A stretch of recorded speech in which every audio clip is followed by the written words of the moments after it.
I opened the bathroom door, and there she was. My wife, sitting on the edge of the tub, kissing the man who unclogged our sewer line 2 days ago.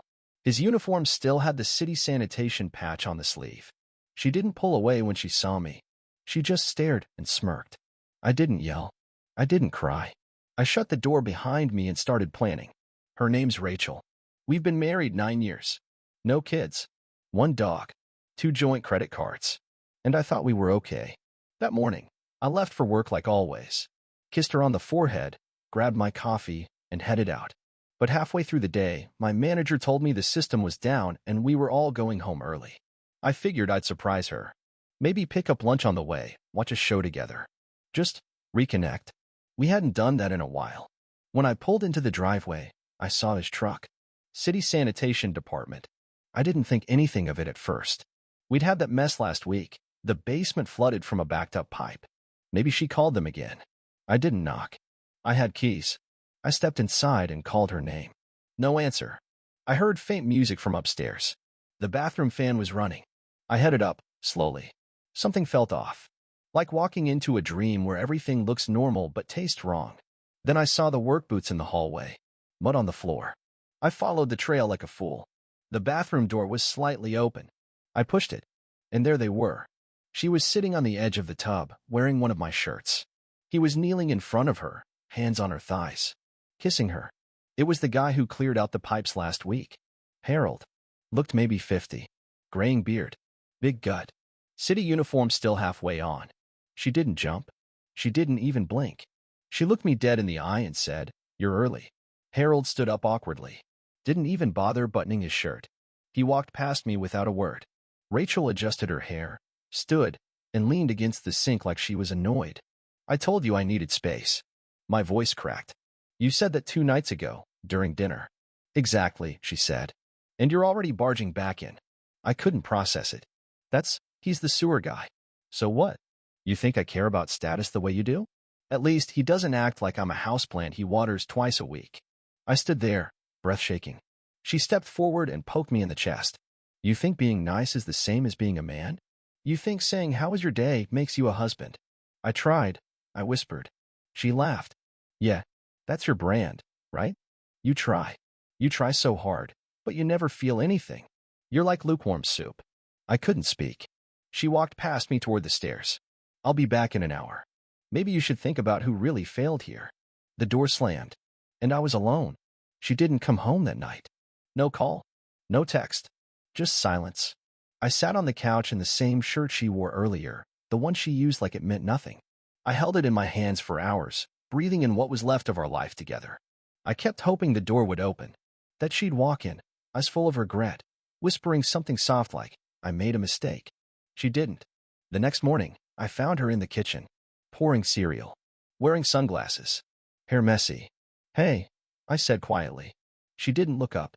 "Hey." I took a deep breath. "Can we talk about yesterday?" "Not before I've eaten." I waited. She scrolled on her phone between bites, completely relaxed, like nothing had happened. When she finished, she tossed the bowl in the sink, finally turning to me. "You want an apology?" "No," I said. I need to understand." She crossed her arms. "Understand what? How long? Why am?" She laughed. "Oh my God. You really want to go through the checklist, huh? What's next? Was I not enough for you?" I blinked. "I mean," she said, leaning on the counter, "you were enough. Just not interesting." I swallowed hard. "You could have told me. We could have worked through it." "Worked through what? That you're safe? Predictable? Boring." She shook her head. "You think relationships are group projects. You do your part and expect a gold star.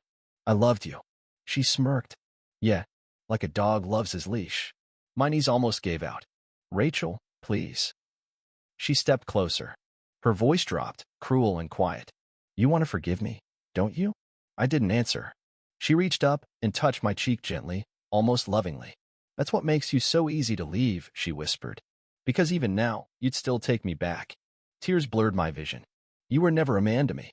Just a warm place to sleep." I flinched, stepping back. She smiled again, proud of herself. "I'm going out," she said, grabbing her purse. "Don't wait up."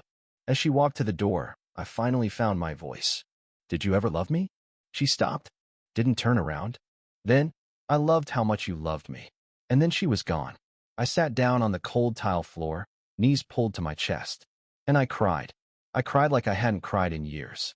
Because the truth wasn't that she cheated. The truth was that I still loved her. Even now. Even after everything. I loved her. And I hated myself for it. The next few days blurred together. She came and went as she pleased. She stopped pretending to hide the other man. Left makeup stains on the collar of her coat. Took long showers at midnight. Giggled at her phone in front of me. Sometimes I'd walk into the kitchen and find her humming, barefoot, glowing like she hadn't destroyed everything. She had me pegged. Weak. Forgiving. The kind of man who begged instead of walked away. And for a while, she was right. I told myself she was just confused. Hurt, maybe. That if I could be patient, if I showed her love without conditions, she'd snap out of whatever delusion she was lost in and remember what we had. But one night, I saw something that broke whatever spell she'd put me under. It was just past 2 a.m. I couldn't sleep, so I got up to make tea. As I passed the living room, I saw her phone glowing on the arm of the couch. She'd left it unlocked. I hesitated, but something in me said, look. I didn't scroll far. There was a video. She was filming herself, sitting in our bed, the comforter pulled up to her chest. She was laughing. He's asleep in the other room. Poor thing. Still thinks we're just having a rough patch. Then she flipped the camera to her face, whispering. He asked me today if I still believed in us. I almost choked. He's like a walking Pinterest quote. I should get a medal for not laughing in his face. Another giggle. Anyway, Harold's coming over tomorrow. He said he wants to try it in the laundry room again. The irony, right? She winked. Ended the recording. I stood there frozen. No anger. No heartbreak. Just cold. That was the moment I stopped being the version of myself she knew. The soft one. The desperate one. That night, I didn't sleep. I wrote. Not poetry. Not texts. Plans. I wrote down everything she'd said over the last few weeks. Every lie. Every time she weaponized my trust. I pulled bank records. Backtracked payments. Found out she'd been dipping into our savings and sending money to a Venmo account. I ran a trace. It led to a prepaid phone registered under a fake name. I wasn't surprised, but I kept digging.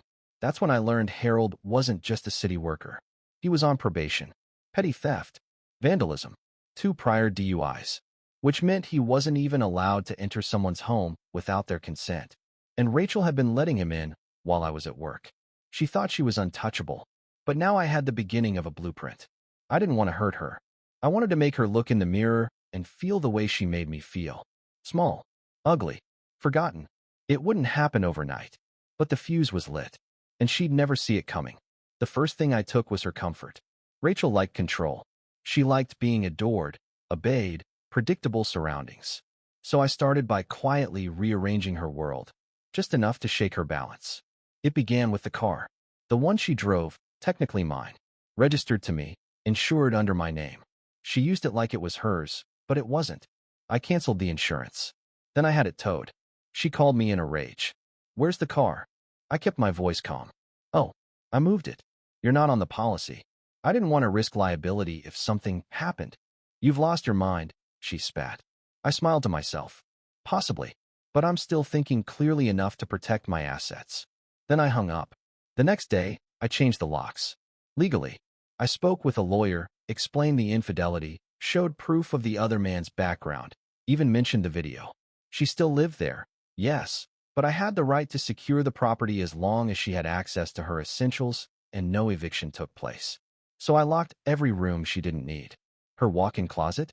Locked. The upstairs bathroom? Locked. My home office, the kitchen pantry, even the linen closet, everything was behind keypads and keys. She came home late that night and found herself standing in a house full of doors that no longer opened. What is this? She hissed. Boundaries, I said simply. You're seriously playing games now? No, I replied. Games are what you and Harold were doing in the laundry room. Her face twitched. But I wasn't done. Next, I started returning the gifts I'd bought her over the years. The designer bag? Refunded. The ring she wore when she felt insecure about her hands? Gone. Even the living room couch she insisted on. That beige velvet monstrosity she had to have. I sold it online. She came home to an empty space and a folding chair. Where's the couch? She asked, stunned. Storage, I said. Turns out I like the old one better. She laughed bitterly. This is pathetic. You think you're scaring me? You're just being petty. I didn't answer. Because I wasn't trying to scare her. I was peeling away the world she built, layer by layer, until she had to face what she really was without it. But the best part? I hadn't raised my voice once. Hadn't posted anything online. Hadn't even told anyone what she'd done. Because this wasn't about attention. It was about power. And for the first time in years, I had it. She started pacing more. Sleeping less. Checking her phone like she expected something terrible to appear. And something would. Because this was just the beginning. I thought I had her cornered. I thought the silence, the locked doors, the slow bleed of comfort would make her retreat. That she'd crack. Apologize. Break down the way I did. But Rachel wasn't like me. She didn't shatter. She adapted. And this time she struck fast. It started with my job. Monday morning, I walked into the office and something felt off. People stared. Whispers followed me down the hallway. My manager called me in before I even reached my desk. Hey, he said, shutting the door behind me. Can I ask, what's going on at home? I blinked. What do you mean? He turned his monitor toward me. An email sat open. Anonymous. Sent to corporate. It detailed concerning behavior. Claimed I was emotionally unstable, retaliating against a domestic partner, and maybe misusing company resources. Attached? Screenshots of text messages, selectively edited, and a photo of Rachel with a bruise on her arm. Fabricated? I don't know. But she knew how to make things look real. We're not taking sides, my manager said. But we've put you on leave. Pending review. I didn't fight it. I just sat there, numb. She'd hit me where it hurt. My only real structure. The one place I still felt useful. That afternoon, I came home early, and her car was back. Not the one I towed. A new one. A gift. From Harold. She parked it crooked in the driveway like it was a badge of war. I didn't say anything as she walked past me with a smug little smile. Oh, she said, almost forgot. Since you canceled my cards, I opened my own line of credit. Should have done that years ago. She breezed by like she hadn't just decimated my career. Inside, I found the house filled with the smell of garlic and shrimp. She'd cooked. For him. Plates were set. Wine was open. Music was playing. She was hosting a dinner in my home. I stood there, frozen, while Harold slumped onto one of the kitchen stools like he owned the place. Rachel winked at me. You don't mind, do you? We're all adults here. I said nothing, because I knew she wanted me to snap, to yell, throw something, lose control. But I didn't. I went upstairs, closed the bedroom door, and sat on the floor in the dark. And I cried again, not just because she'd turned the tables, but because part of me still wanted her back. That part disgusted me. I hated how much I still remembered her laugh from the early days. The way she curled up against me on cold mornings. I hated that the betrayal didn't erase that. But I also knew one thing. She had gone too far this time. She didn't just want freedom. She wanted to ruin me. And if she wanted a war, then I'd give her one. I stayed quiet for 5 days. No reaction to the fake abuse claim. No comments about the dinner she made for him. No anger when she paraded around the house like she owned every inch of it. That silence unnerved her. She expected fury, retaliation. Instead, I became invisible. But while she watched for fireworks, I dug deeper. Remember the joint credit account she forgot to take her name off? She'd opened a new one, but the old one? Still active. And her name was still legally bound to every transaction tied to it. I pulled every statement from the last 18 months. I highlighted every luxury expense, clothes, jewelry, wine deliveries, online boutiques, flights. Some of it I remembered. Most of it I didn't. Then I did the math. $22,600 in personal purchases. All under a joint budget, she said was for groceries, dog food, and home maintenance. Next, I printed it all. I filed a formal complaint with the credit bureau, documented the spending as unauthorized, and opened a financial misconduct report. I sent copies to the credit card provider and our insurance company. Then I froze the account. It tanked her credit score in 48 hours. She came storming into the living room holding her phone like it was on fire. What did you do? My card got declined at the spa. Oh, I said calmly. Probably the freeze. You froze it without telling me? I looked her dead in the eye. Rachel, you spent almost $23,000 behind my back. That's fraud. You knew about it. No, I interrupted. I trusted you. That's not the same. She scoffed. You're overreacting. You're seriously going to ruin my credit because of a few spa days, I said. A $900 bracelet? The weekend in Tampa where you told me you were visiting your sister. Her face paled. I stepped closer. This isn't about money, Rachel. It's about truth. You built your little empire on lies and lipstick receipts. I just wiped off the makeup. She didn't speak, because for the first time she realized something. I wasn't playing defense anymore. I was moving pieces while she was still posing for her audience. The next morning, I filed for a temporary financial partition through a lawyer. Nothing dramatic. Just a formal request that legally separated our shared finances until the divorce proceedings began. She laughed when she got served. Cute, she said. Like you'd ever follow through. But her tone cracked when her card bounced at the grocery store later that night. She came home with 2 bags and rage in her voice. You're going to pay for this. I looked up from the kitchen table. I already did, I said. For 9 years. She slammed the door to the bedroom. And I knew it then. She was rattled. Her money. Her comfort. Her illusions. Piece by piece. I was dismantling her. And she couldn't stop it. It started with a single post. A black square. No caption. Just silence. Then, a day later, she added a story, her voice trembling, the camera angled just enough to catch the glint of tears in her eyes. I've been quiet for a while, she began. But it's time I say something. No one deserves to feel unsafe in their own home. That's all it took. The flood came instantly. Friends, acquaintances, even people we hadn't seen in years messaged her with hearts and praying hands. You're so strong. We're here for you. I always had a feeling about him. I watched it unfold from my phone like a man witnessing his own funeral. Then came the blog post. Anonymous, but I knew it was her. Titled, Surviving Silence. My Life with a Hidden Narcissist. She painted me as controlling, emotionally erratic, a man who weaponized kindness, and isolated her with subtle manipulation.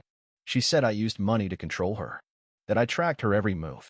That she'd tried to leave so many times, but I always found a way to pull her back in. Lies. But beautiful ones. The kind people eat up because they feel noble when they repost them. I lost 4 job interviews in a week. One recruiter emailed me directly. After reviewing some recent public information connected to your name, we've decided to move in a different direction. Rachel didn't just destroy my credit. She was destroying my identity. I walked into a coffee shop and 2 women at the counter went quiet when they saw me.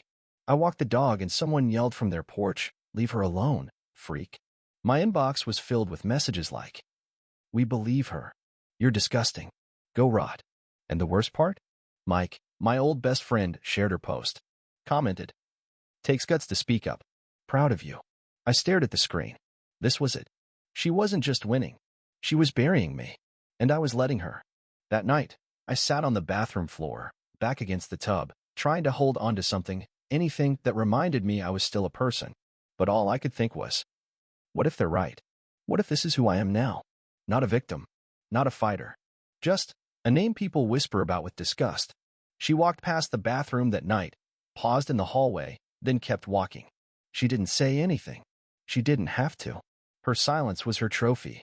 She thought she'd won. And honestly, so did I. Until something changed. It came from a place I never expected. A name. A file.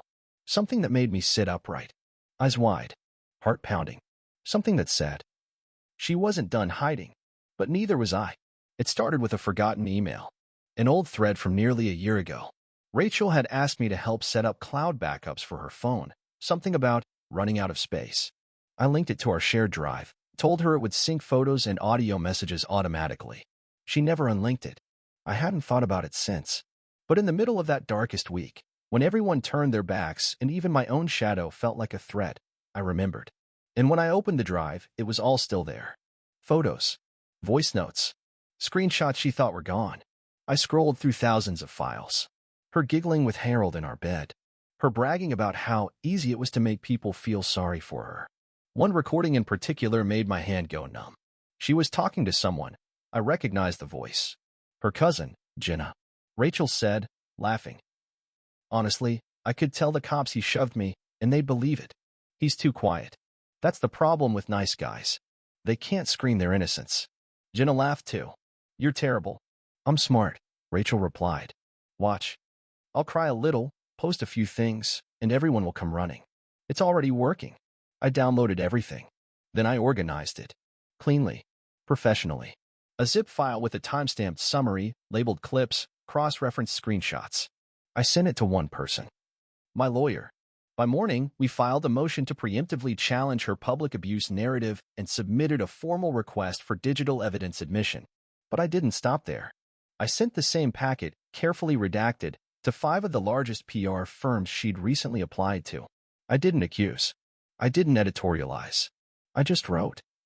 You may want to verify the accuracy of recent public statements before making final hiring decisions. I got no responses. Until day 4. One email. Subject: Applicant review, Rachel C. Body: Thank you for bringing this to our attention. After internal discussion, we are rescinding the offer. Another followed. Then another.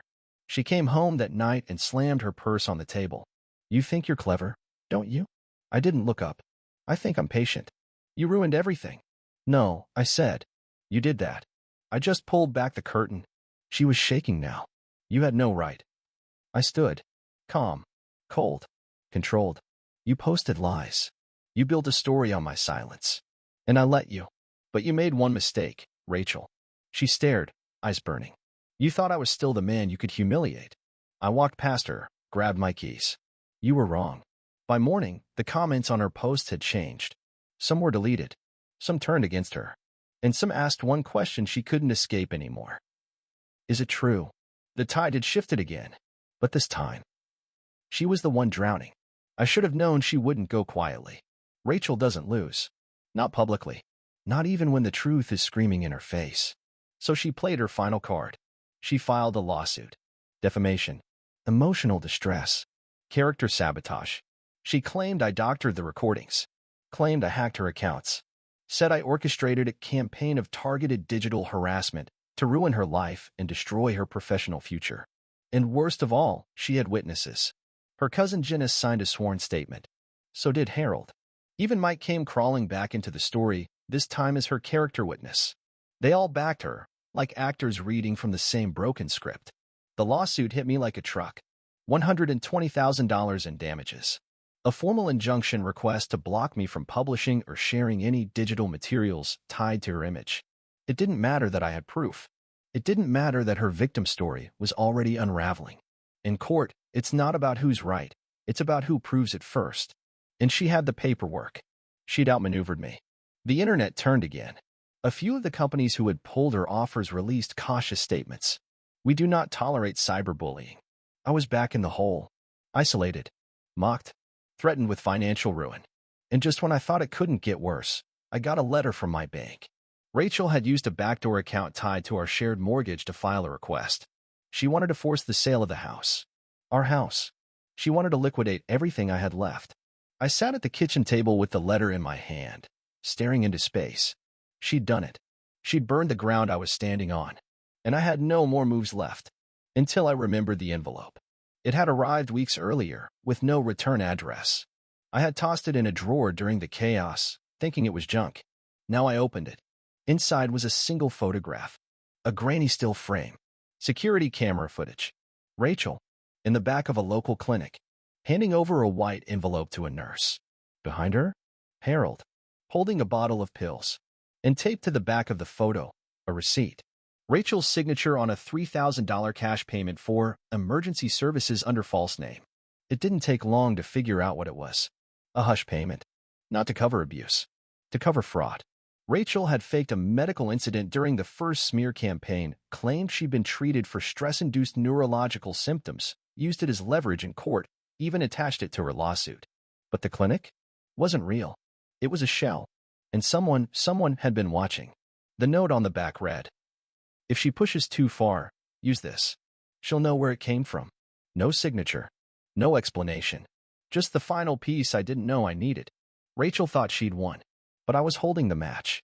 And now the fire was mine to start. The email sat drafted for hours. The evidence was airtight. The image. The receipt. The timeline. My lawyer confirmed it. Fraud. Falsified testimony. Perjury. If I sent that file to the court, Rachel's lawsuit would collapse. And not just collapse, she could face charges. Fines.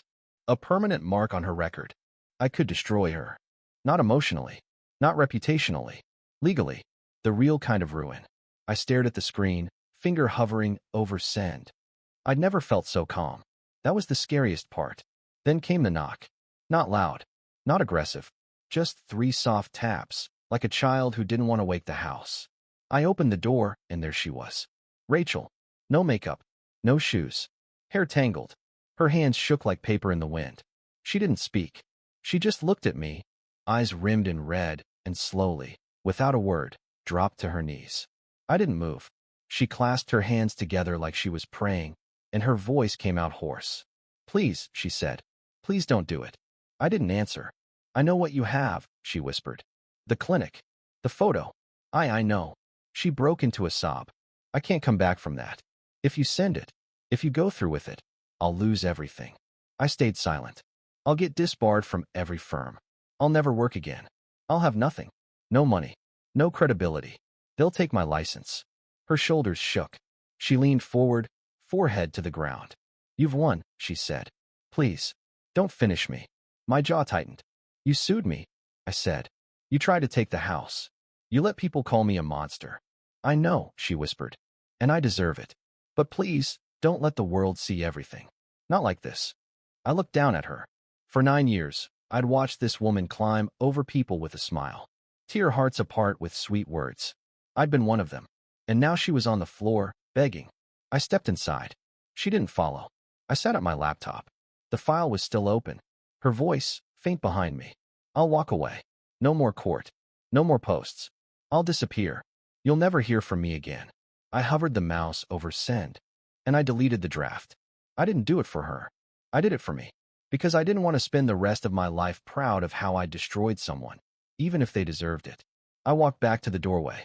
She was still kneeling. I looked down at her one last time. "I forgive you," I said. She looked up slowly, stunned.